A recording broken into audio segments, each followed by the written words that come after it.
Coming up, our Dennis Turner will join us again for more on the controversial House Bill number 3. Plus, the Brazos County Health District says another mosquito sample has tested positive for West Nile virus. How that impacts people across the Brazos Valley, coming up. And we've seen a couple of isolated thunderstorms today, not nearly as widespread as what we saw on our Wednesday across the area. And we may see a few more isolated thunderstorms as we head into the weekend, but temperature is going to creep up a little bit. Your 25 News starts right now.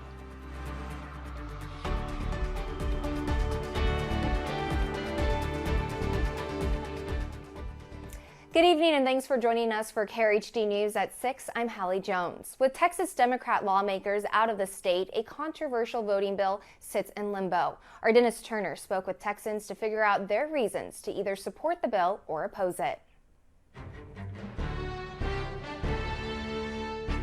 Texas voter Les Whitehead believes there's nothing wrong with a little preemptive action. Better to be pre-prepared than not prepared, and instead of doing like procrastination and stuff like that.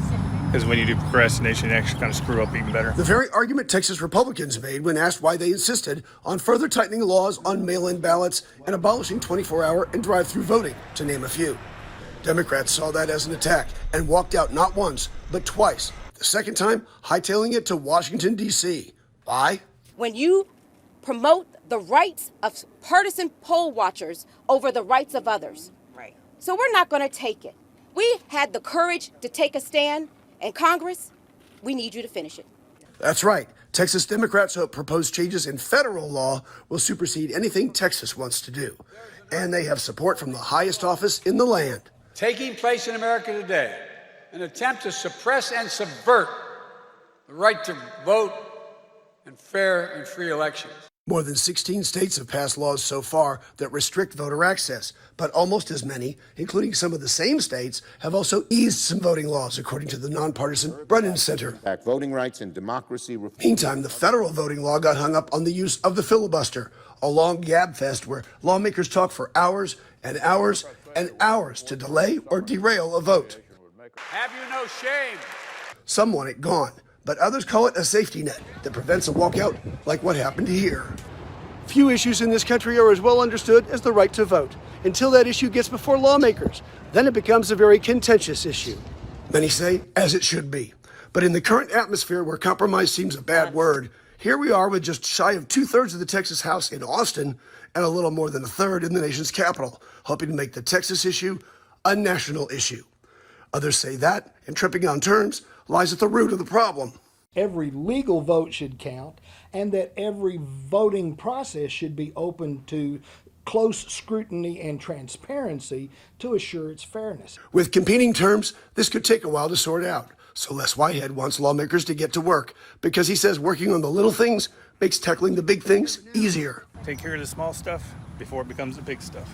Others say, though, this issue may have become already too big for an easy fix. At the Texas State Capitol, Dennis Turner, 25 News. Continuing our coverage in Cuba, the government there lifting custom restrictions on food, medicine, and hygiene products. The announcement comes 3 days after mass protests erupted across the island, driven in part by chronic shortages in stores. Others say the protests are in referendum on the communist regime controlling the island nation since 1959. The new measure will stay in place for the rest of the year. And as things between Havana and Washington seem up in the air, better relations between Texas and Cuba could mean big bucks for state businesses. Relations with the island nation and Texas go back over a century, with Cubans historically buying Texas rice and beef. But Texas A&M professor Par Rawson says renewed trade could be $1 billion enterprise. You know, if the embargo were gone and if we had relatively open trading relationships, Cuba could be $1 billion market for U.S. companies. Rawson says Texas has led the way for warming relations with Cuba. In fact, Texas Governor Greg Abbott led a delegation to Havana back in 2016 to negotiate trade of state agriculture products. He says the effect of these latest protests remains to be seen for the Texas economy.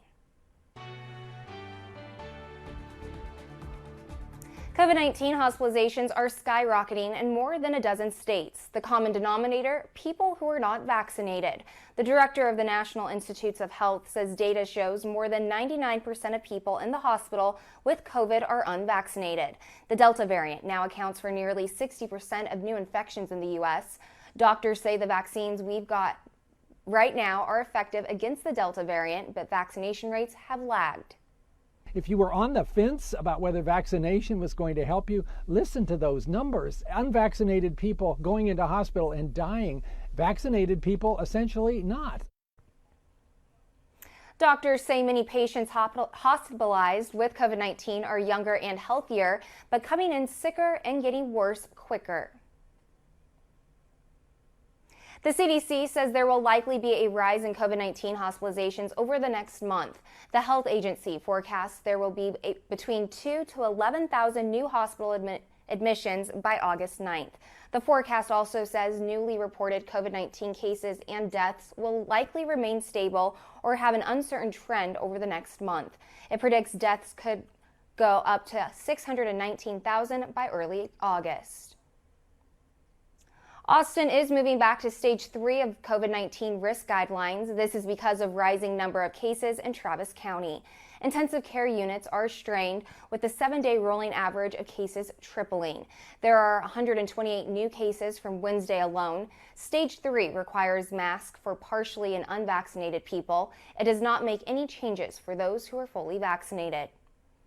The U.S. is giving Haiti 500,000 doses of the COVID-19 vaccine, all free of charge. This is part of the U.S. government's pledge to donate 12 million doses to Caribbean and Latin American countries. So far, only 14% of that region's population has been vaccinated. Some countries only have 1% of their population vaccinated.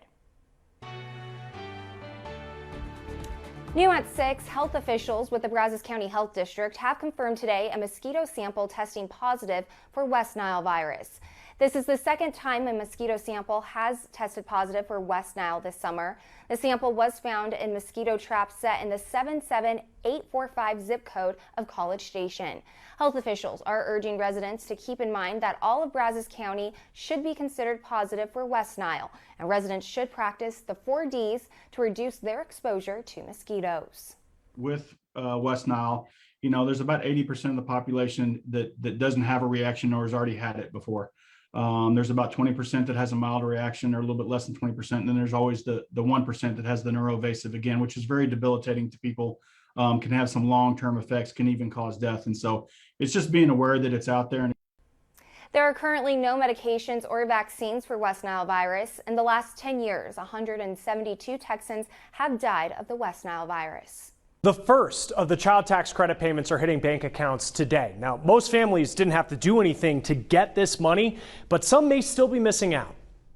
And we're trying to get the word out to families who may not have heard of this before and may not have filed taxes before, to really encourage them to file taxes to get their credits. The Poverty Solutions team out of Michigan State has been working to find families in most need of this early benefit, and that includes those that don't file federal taxes because they don't make enough, or those that don't have any income. The payments don't start phasing out until you get into higher income levels. Now, the $250 or $300 extra a month has the potential, the experts say, to lift millions of low-income children out of poverty. Because rent is every month, right? Utilities are every month. So giving families a little bit of extra cushion each month and allowing them to choose what to spend it on will really make strides to reduce these hardships that we know are going on across the country.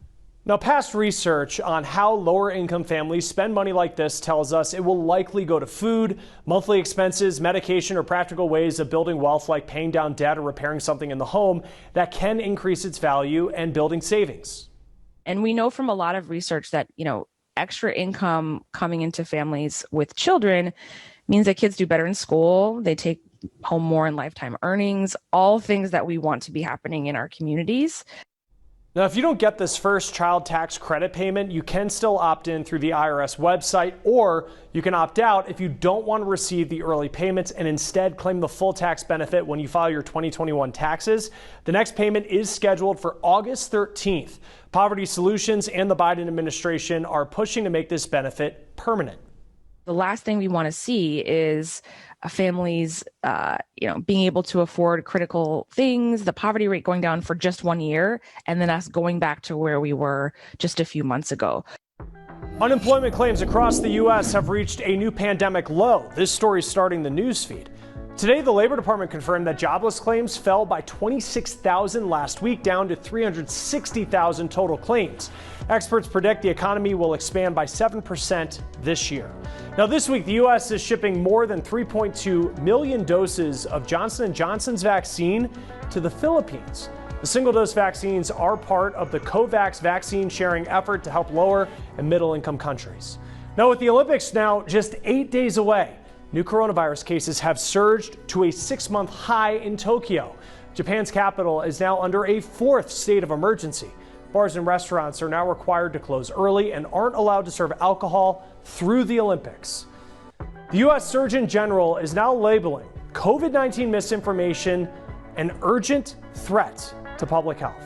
The impact that this new warning could have, and where all that misinformation is still popping up. 2 brands of sunscreens are being recalled after low levels of a carcinogen were found in them. Johnson & Johnson is issuing a voluntary recall for some sunscreens branded under Neutrogena and Aveeno. The sunscreens are all aerosol sprays and have low levels of benzene, which can potentially cause cancer. Johnson & Johnson says to throw these products away. A study published in the journal Effective Science found that negative news posts spread faster through Twitter than positive news. This was true for posts from both right and left-leaning media. Researchers still aren't sure why this happens, but they believe that negative content just captivates more people and compels them to share the post. And a new study confirms that minimum wage is not enough for most people to afford rent.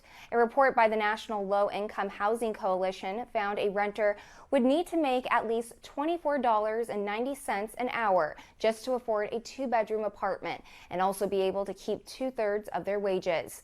Renters paying for a 1-bedroom would need to make at least $20.40 an hour. Unemployment claims across the country have reached a new pandemic low again. The Labor Department says that jobless claims fell by 26,000 last week, down to 360,000 total claims. Claims have been decreasing since January. Experts predict the economy will expand by 7% this year.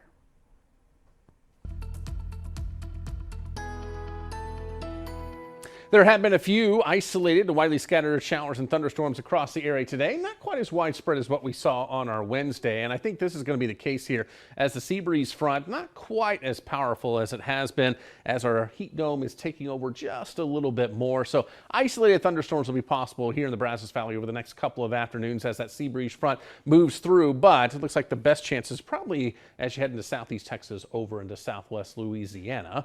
And as we look at our future track here, you can see that we will have the clouds around and maybe a couple of isolated, widely scattered storms tonight. And after sunset, a lot of that dies off. By morning, partly to mostly cloudy skies. We do it all over again with a few isolated thunderstorms as we head into Friday. So again, about a 20 to 30% chance you could see a shower storm each and every afternoon here over the next 48 hours. But overall, not looking like we're going to see much in the way of significant rain until maybe next week, where we could be seeing a weak front make its way down into the area. So tonight, temperatures down into the 70s for us, 73 in Hearn, 75 Bryan College Station, back to Caldwell over toward Navasota. And then tomorrow, again, seasonably hot, highs into the lower to mid 90s for us. But it'll feel like it's in the upper 90s to near 100 when you factor in the humidity. So you got to add a few degrees to that temperature to get the feels like temperature. So it's going to be pretty humid out there. And as we take a look at the forecast, again, keep that in the back of your mind. Temperatures into the low to mid 90s here as we head into the weekend. Isolated thunderstorm chances each and every afternoon. 30% chance for some thunderstorms on Monday, and that increases a bit more Tuesday and Wednesday of next week. If that front settles right on top of the area, those rain chances could even be a little bit higher. High temperatures upper 80s to near 90 degrees, which is below normal for this time of year. We'll take it. Then those rain chances start to go down just a little bit as we head toward the end of next week, and temperatures will creep back up into the 90s. But overall, not a bad looking July forecast. Nearly 70% of unvaccinated adults in the United States have heard some kind of misinformation about the COVID vaccine. This is according to a survey from the Kaiser Family Foundation. 36% believe COVID vaccines will cause COVID, which research has proven otherwise. Now, all of this has led the Surgeon General's first advisory under the Biden administration, declaring COVID-19 misinformation an urgent threat to public health. It calls on Americans to do their part in fighting misinformation. We've said throughout this pandemic that misinformation is actually a national biosecurity threat. And it's really heartening to see the Surgeon General take that biosecurity threat seriously. I mean, on tobacco packets, we have warning labels saying tobacco kills.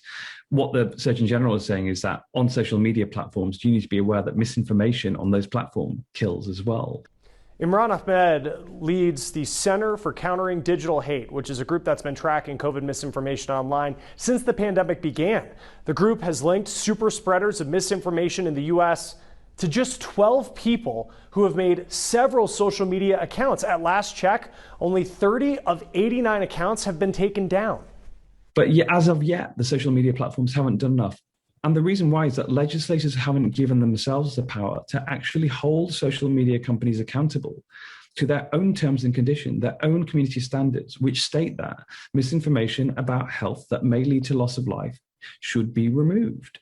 And their failure to do so is really, at this point, unforgivable.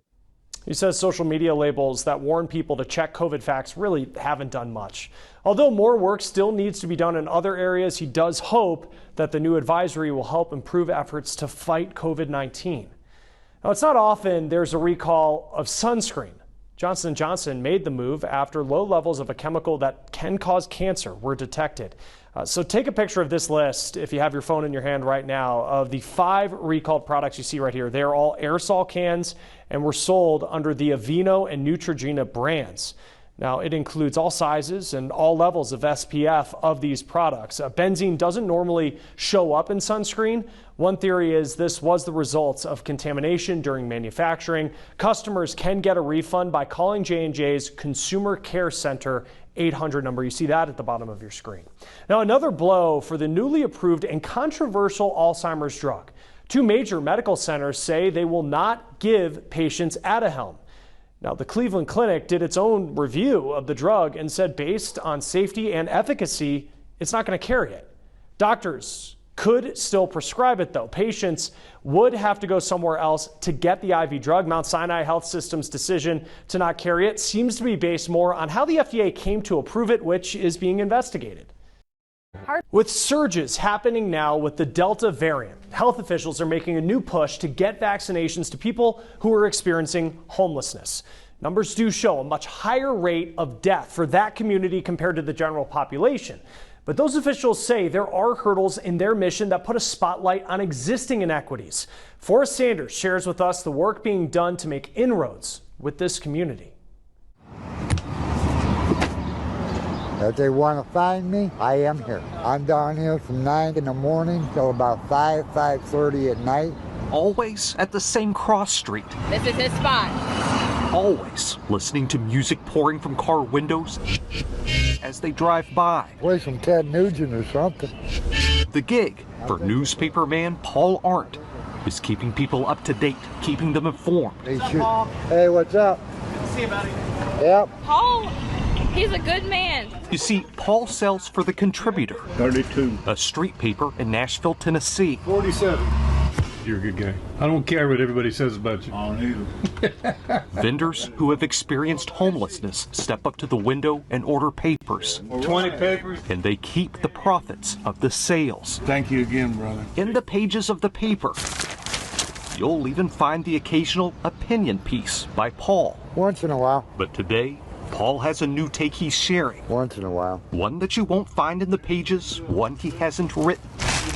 He's going to tell it to you right here, right now. Common sense should tell people, get the shot, so get in there. Get it. Get it over with. Paul's concerned about people who experience homelessness and their hesitation to take the COVID vaccine. They think that the vaccine come out too soon. They're scared they're going to wind up in the hospital from the vaccination, which is not true. Which is not true. because of their living conditions, either in a shelter, in a congregate setting, they are more likely to contract the virus. Bobby Watts is the CEO for the National Healthcare for the Homeless Council and also a member of President Biden's Health Equity Task Force. People experiencing homelessness are dying at higher rates than the general population from COVID. Studies around the country show about 30 to 40% higher rate. Watts says there is some good news for Paul's home city of Nashville. Here, it's estimated that of the population of people living homeless, about 60% have been vaccinated. That's higher than the vaccination rate of the general population of the city. But what about numbers for cities across the rest of the country? Watts says those very important, very useful numbers for vaccinations among those experiencing homelessness aren't there. They aren't recorded in many places. Missing data is a form of oppression because you can't identify a problem, then you can't solve a problem. And Watts says with the arrival of the Delta variant, there's an urgency to get work done within a community that sometimes does not trust the health system and gets a lot of misinformation. Watts says vaccines have to go directly to where people are, at camps and at shelters, and use trusted messengers. In Paul's case, I'll trade you badges. Someone with the contributor went with him to get vaccinated. And I said, yeah, I'm definitely going to get it. I'm definitely going to get vaccinated before something happens to me. Paul speaking today in the hope someone will hear the words of a friend with shared life experience who keeps people up to date and informed. Everybody should get the shot. Everybody. That's the Newspaper Man Perspective by Paul Arndt. In Nashville, Tennessee, I'm Forrest Sanders. All right, Forrest, thank you. Now, the work week is changing for some as more companies bring people back to offices. We'll talk about why Thursday may become the new Monday.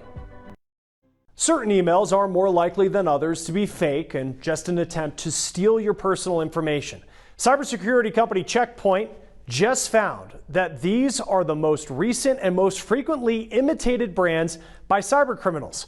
Microsoft by far is number one and responsible for nearly half of all brand phishing attempts across the world. Criminals often build fake websites imitating a brand, then they send out emails or text messages with links to the site designed to steal your credentials, payment details, or other personal information. Now, some mayors see an affordable housing shortage driving people out of cities. We're looking into the debate if more federal money is really the answer to solving this problem. Tomorrow night is a big night for those in the Bryan College Station area. The city of Bryan is hosting a Founders Night to celebrate the founding of the Twin Cities. KRHD News reporter Rachel Espaillat explains why the timing is just right as the community continues to rebound from the pandemic. Just like most restaurants in the country, Third on Main in Bryan is experiencing a labor and supply shortage. We're blessed in Bryan College Station in the summertime. We're a little slower than we are in off times. So we're hoping by fall, when everything kicks in and hopefully football season's back 100%, that we are also able to get back to 100% staffed.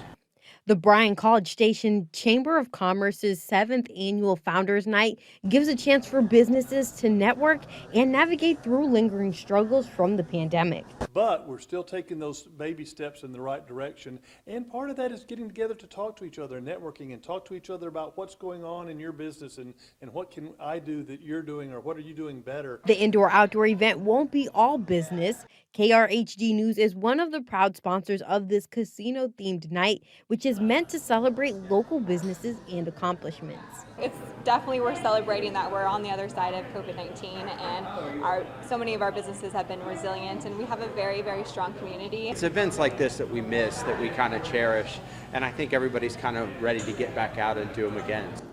The event is open to the public. Tickets go for $50 and can be bought in advance or at the door. In Bryan, Rachel Espaillat, KRHD News. And remember, the festivities kick off tomorrow night at 7 and will last until 10 p.m. The event will happen at the Stella Hotel. Events will take place both outside and inside. Networking, casino games, and local food favorites will all be available. Tickets are $50 and are available for purchase at bcschamber.org. Aggie Achieve supports higher education for young adults with intellectual and developmental disabilities. Now the Department of Veterinary Science is backing their mission. Animals in Society is a hands-on class teaching students how to take care of animals while also giving them confidence. Dr. James Herman saw a need and bridged the gap by normalizing the idea that people with disabilities can successfully work in the industry. Opportunities for the students in the Aggie Achieve program to work with a veterinary technician, to work in an animal related industry. And so we're working on building those relationships. Aggie Achieve students are integrated with undergraduates, giving them the chance to learn from one another. Well, last night, the Milwaukee Bucks tied the series at 2 games apiece in the NBA Finals. With more, WTAW's Zach Taylor joins us with sports.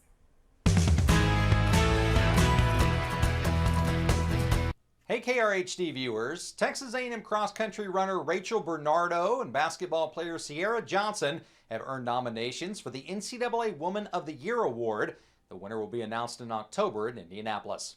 Today marked day 2 of Big 12 Media Days in AT&T Stadium in Arlington. Taking center stage were players and coaches from Baylor, Texas Tech, Kansas, Oklahoma State, and Texas. The Brazos Valley Bombers got back up on the win wagon last night, blowing past the Victoria Generals 8-1.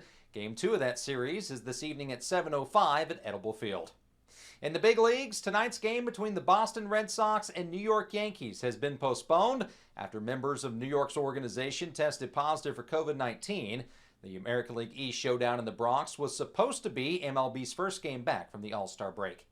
And Louis Oosthuizen is your round 1 leader at the British Open after firing a 6-under-64 today. Americans Jordan Spieth and Brian Harman are tied for second at 5-under.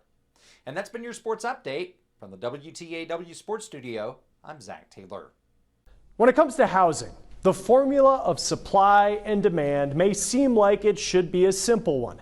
But there is a group of mayors who believe that in order to achieve it, the federal government should be contributing funding. Vanessa Machania is looking into the effort trying to make that a reality. On your first trip to Akron, Ohio, the brick-covered streets may take you by surprise. They add a lot of character. They're not always the smoothest ride, but then they keep people from speeding too. They're considered beloved relics from the late 1800s when the city's population was booming. While the days of creating new brick roads are over, Mayor Dan Horgan would like Akron to once again be growing. We probably lost 100,000 people from 1960 to 2015, but we have this infrastructure and we have this space for a lot more. The problem, many existing homes in Akron are old. Built in the World War I era for factory workers, many weren't meant to last 80 years, but here they stand. Horgan says repairs are too expensive for the public or the city to fix them all. City planner Jason Segedie says what Akron is going through is being seen throughout the nation. We are really trying to get supply and demand right. Stronger and more stable housing is the key to Akron's future for our country and our future. And I would argue it's where all infrastructure begins and ends. In June, Mayor Horgan joined the mayors of Tempe, Arizona and Bozeman, Montana in testifying in front of U.S. senators. What the mayors all have in common is an affordable housing shortage driving people out of their cities. In the hearing, they proposed an idea, add funding for more affordable housing to Biden's multi-trillion-dollar infrastructure plan. I do not expect the federal government to build new housing from the ground up, but I do have an expectation that you will do something by providing tools to local governments to fill the gaps. While they may believe affordable housing needs more avenues of funding, are they right in considering housing infrastructure? There's all the roads, all the water lines, they all lead to houses, they all lead to commercial buildings. So we think it's a key part of infrastructure. So I would fervently ask that before you consider borrowing more money from our grandchildren to hand out across the country, just stop and take a pause. Republicans at the hearing cautioned the committee, urging frugality and state control when it comes to infrastructure. Housing, as of now, has not been included in the plan, but Mayor Horgan continues to hope for some extra help so those brick roads will lead more folks to their new home. They get involved, they help out so many people. It's such a large scale. That's the difference that we're trying to make. Vanessa, thank you. A military base in Alabama just became the first in the country to require proof of vaccinations. The story starts the news feed. This new guidance at Fort Rucker allows military leaders to ask on-duty service members without a mask for vaccination status. This comes as cases of COVID Delta variant continue to rise. For the first time since the pandemic, Lyft is bringing back shared rides in certain cities. Starting on Monday, customers in Philadelphia, Chicago, and Denver can opt to split a car with multiple passengers. But to help curb the COVID spread, seats will still be limited and masks will be required. The Foo Fighters have postponed their Saturday concert in LA because of COVID-19. The band announced a confirmed case within their organization. Last month, the band played the first full capacity show at Madison Square Garden since the pandemic started. Genetic genealogy has been growing in popularity to help solve cold cases. It uses databases similar to 23andMe and Ancestry.com, but now more states are looking to stop police from using these genealogical databases. So tomorrow, we're looking into the implications for both the public and law enforcement. But still to come today. In a bad year, when we're not going to get the yields that we would normally get, to have one more thing hitting you and affecting you, it's another expense. He's talking about the grasshopper infestation. That's the new problem plaguing farmers. How much more crops could cost because of this?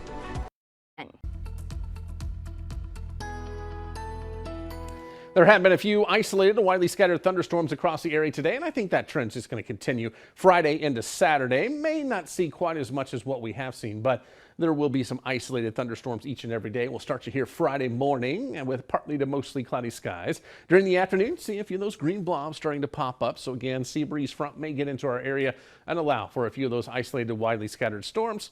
Rain chances about 20%, maybe slightly higher the farther south you are. But overall, it does appear that it'll be more on the isolated side than as widespread as that we saw on our Wednesday. Then as we get into Saturday, looks like, again, more of the same. Clouds in the morning, maybe an isolated thunderstorm on into the afternoon. So tonight, temperatures into the 70s for us. It will be seasonable out there as we're supposed to be in the low to mid 70s this time of year.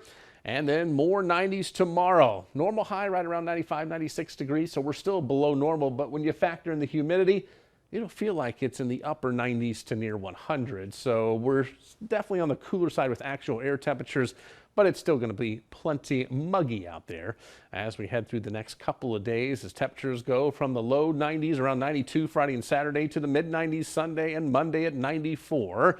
There's your isolated storm chances over here. As we make our way into Monday, 30% chance for a few showers and thunderstorms, especially late in the day.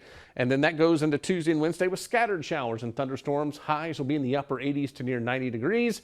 Then that slowly starts to dwindle off and temperatures go up as we head toward the next weekend.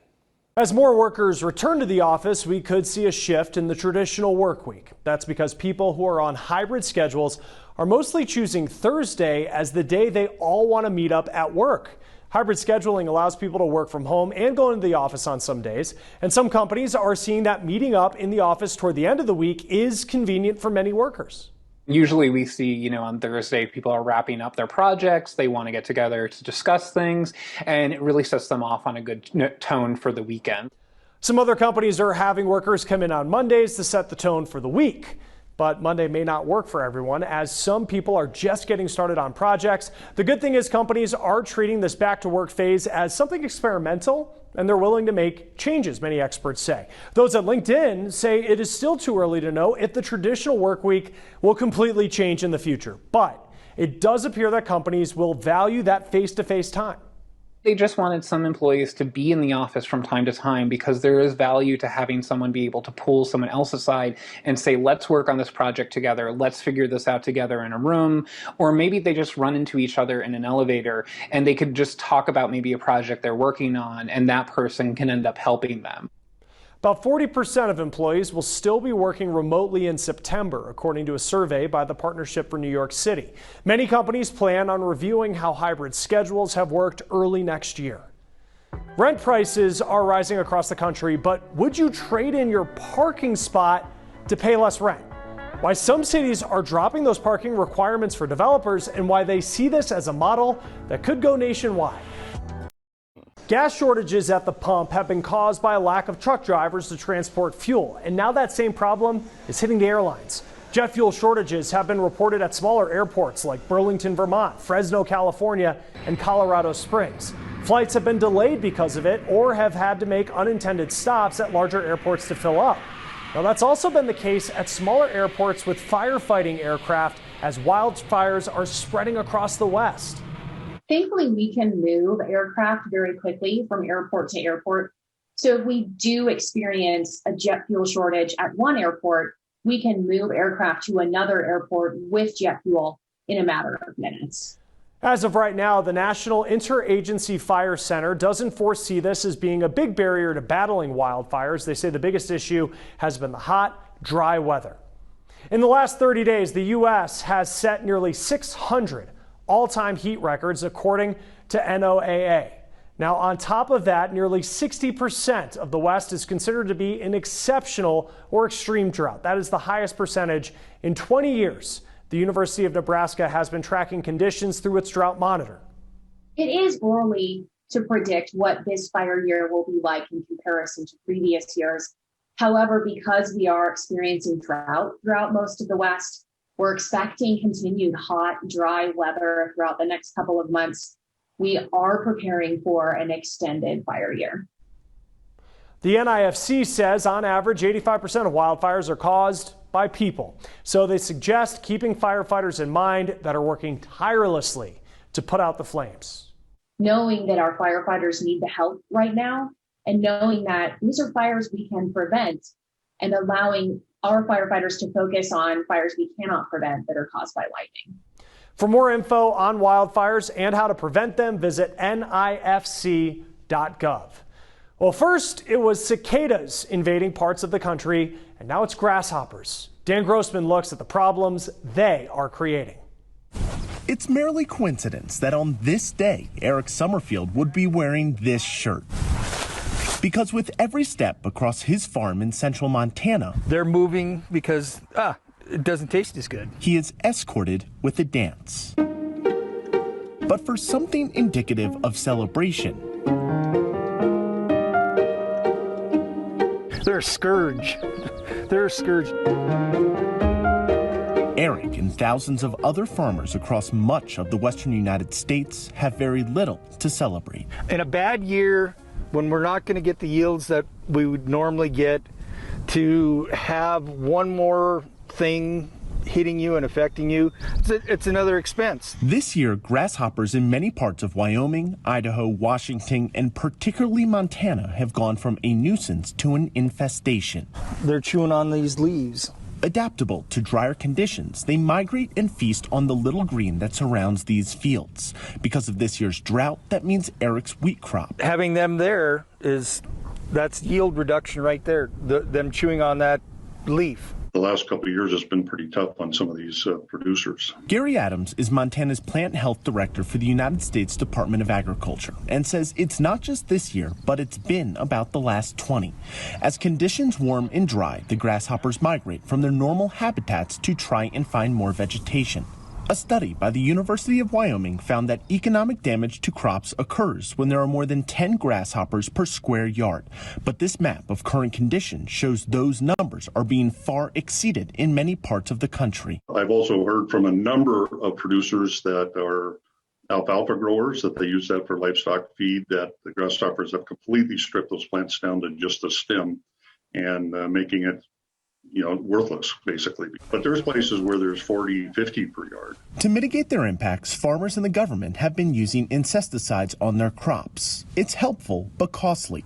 In recent years, that same study by the University of Wyoming found between the cost of spraying and lost crops, grasshoppers can cause as much as $10.8 billion in damage in any given year. This top leaf, that's where the majority of the nutrients that go into the head come from.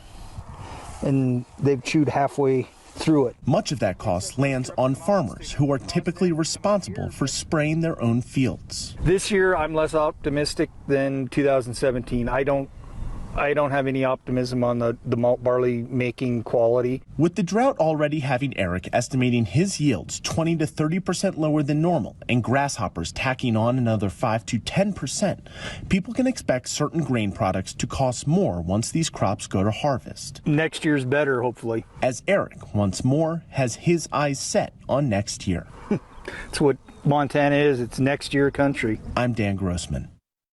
Some renters are ditching their cars in exchange for cheaper rent. The trend is catching on as affordable housing remains in short supply and prices continue to go up nationwide. Amanda Brandeis explains why some cities are now prioritizing housing over parking.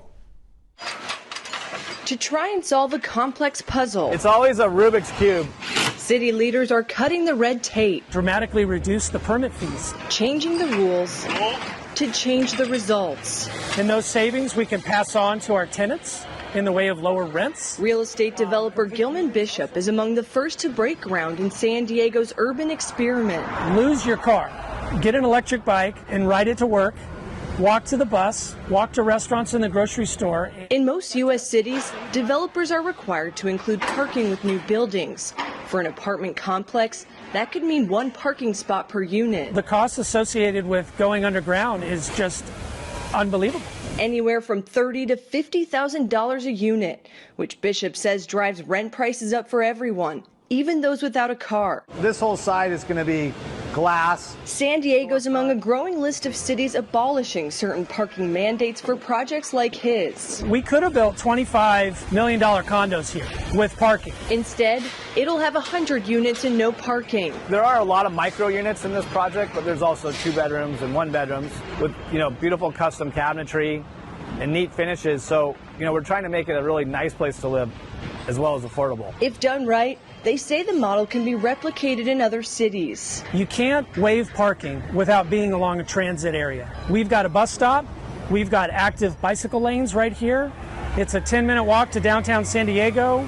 The footprint of parking is much greater than the footprint of housing or manufacturing or retail or anything else. Donald Shoup is a professor of urban planning at UCLA. He says parking requirements have contributed to urban sprawl, increased carbon emissions, and traffic congestion. Nationwide, there's an estimated 8 parking spots for every car. It'll be a very slow withdrawal process because most of the park is already here. But as California considers removing certain parking requirements statewide, others could follow. A more mobile lifestyle that embrace walking around their community, walking or biking to work.